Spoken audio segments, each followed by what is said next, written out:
Coming up next, this woman captured eerie images on film that have baffled scientists. Some say they're UFOs, some say they're ghosts. Our experts attempt to unravel the mystery.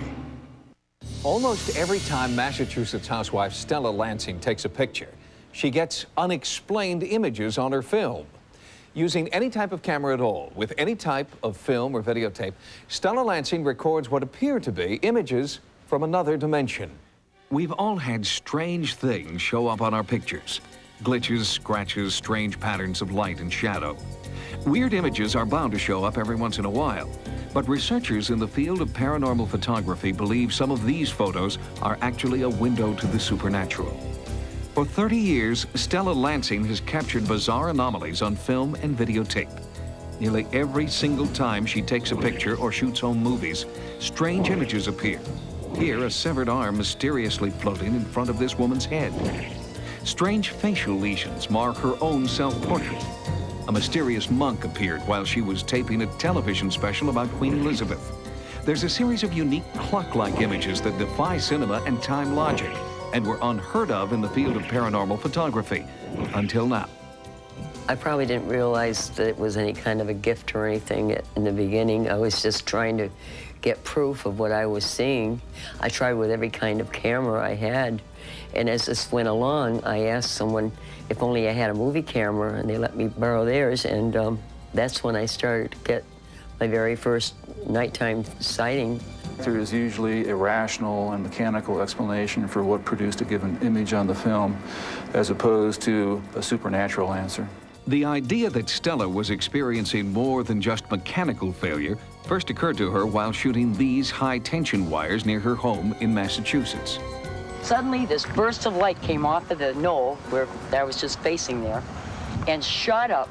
It seemed like in that direction, toward the moon, in the direction of the moon, south, southwest.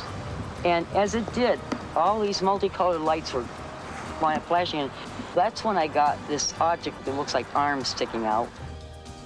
A frame-by-frame analysis of Stella's Super 8 film reveals these astonishing images.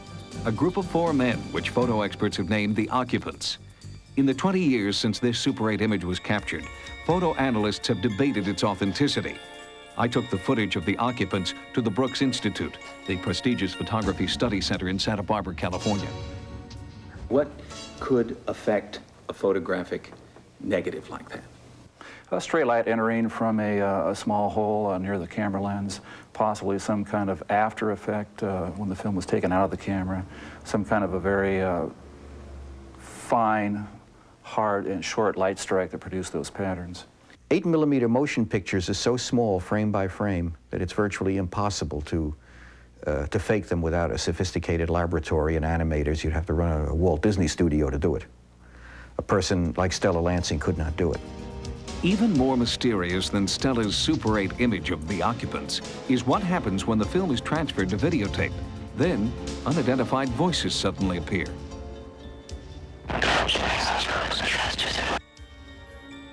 Analysts could not explain how Stella's silent 8mm film, with no soundtrack, could suddenly produce sound, replayed here at a slower speed.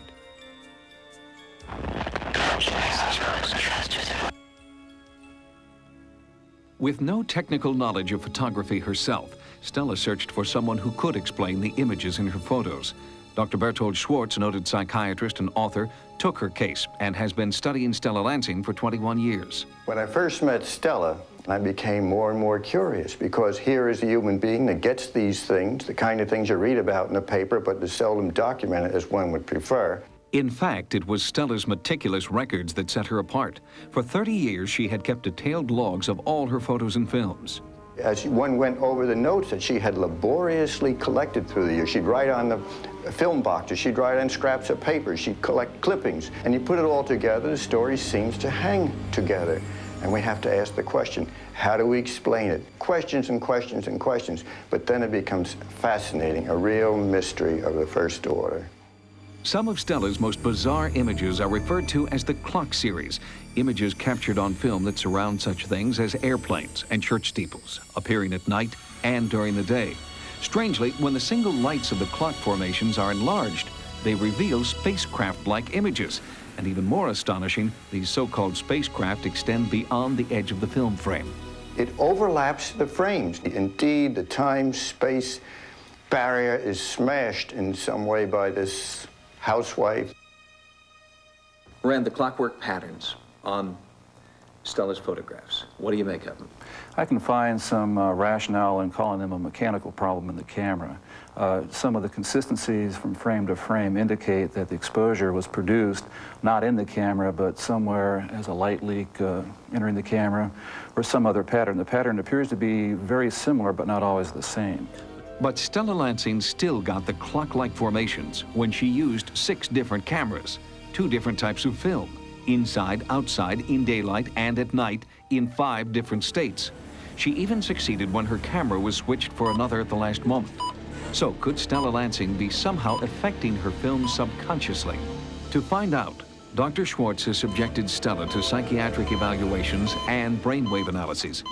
In 1971, Dr. Schwartz himself filmed this breakthrough field study.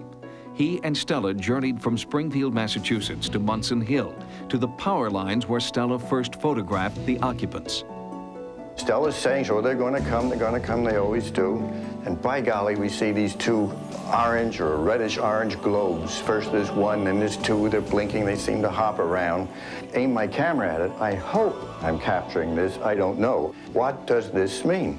This causes me to believe that either there's some type of mind projection, either she's somehow projecting these images onto the film from her imagination, from her own mind, or that another theory, which is certainly not provable, not by me anyway, could things exist in another dimension, in a borderline way where they flicker in and out of our dimension?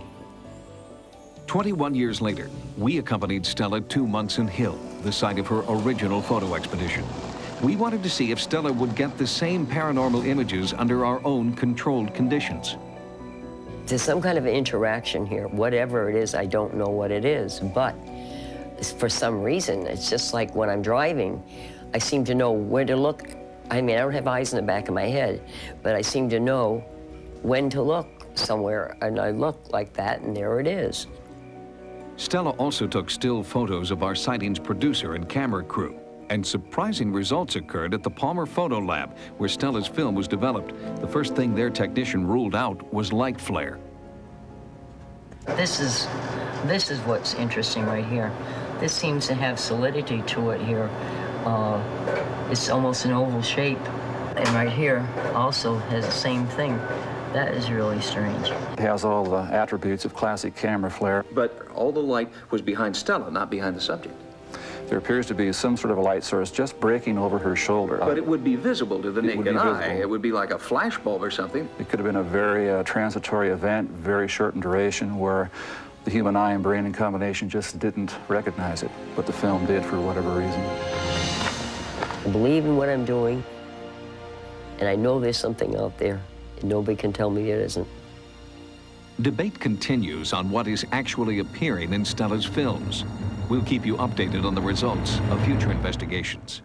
With the study of paranormal phenomena in its infancy, we may never know for sure what's really appearing in Stella Lansing's films.